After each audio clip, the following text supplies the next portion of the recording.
Hello friends, எல்லோரும் எப்படி இருக்கீங்க? நல்லா இருக்கீங்களா? நம்ம எங்கே போயிட்டுருக்கோம்னு பார்த்தீங்கன்னா, நீட் எக்ஸாம் எழுதுறதுக்காக போயிட்டுருக்கோம். ராசிபுரம் பக்கத்தில் இருக்க ஒரு ஸ்கூலில் தான் எக்ஸாம் நடந்துகிட்ருக்கு.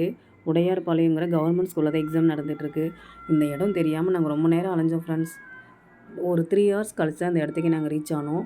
உள்ளே போய் பார்த்தா இவ்வளோ கும்பல். உள்ளே போய் என்ன பண்ணுறதுனே தெரியல. இவ்வளோ கும்பலை பார்த்தோன்னே எங்களுக்கே ஒரு மாதிரி ஆயிடுச்சு. பயத்தில் என்ன பண்ணுறதுனே தெரியாமல் போயிட்டோம். இங்கே பாருங்கள், இவ்வளோ கும்பல் இன்னும் வந்துகிட்டே இருக்காங்க ஃப்ரெண்ட்ஸ். ஆட்டோவில், காரில், பஸ்ஸுலன்னு சொல்லி லைனாக வந்துகிட்டே இருக்காங்க. இதில் வேறு 1:30க்குள்ளே போனால் மட்டும்தான் இந்த எக்ஸாம் எழுத முடியுங்களாமா. Thank you friends. எல்லாம் எக்ஸாம் எழுதிட்டு பாருங்கள் ரிட்டன் வந்துட்டுருக்காங்க. இன்னும் கும்பல் குறையவே இல்லை. இதில் வேறு எல்லா பேரண்ட்டும் வெளியே அப்படியே நின்றுட்டுருந்தோம். ஒரு திருவிழா மாதிரி இன்றைக்கி காட்சி அளிச்சுது இந்த நீட் எக்ஸாம் இன்றைக்கி. இதில் வேறு எல்லா அகாடமியிலேருந்து வந்தோம். எங்களுக்கு இந்த சென்டரில் வாங்கன்னு சொல்லிட்டு நிறைய பேர் நிறைய நோட்டீஸ் கொடுத்துருந்தாங்க. எக்ஸாம் முடிஞ்சு வரையிலேயே எல்லோரும் வாங்கிட்டு தான் வந்துட்டுருக்காங்க.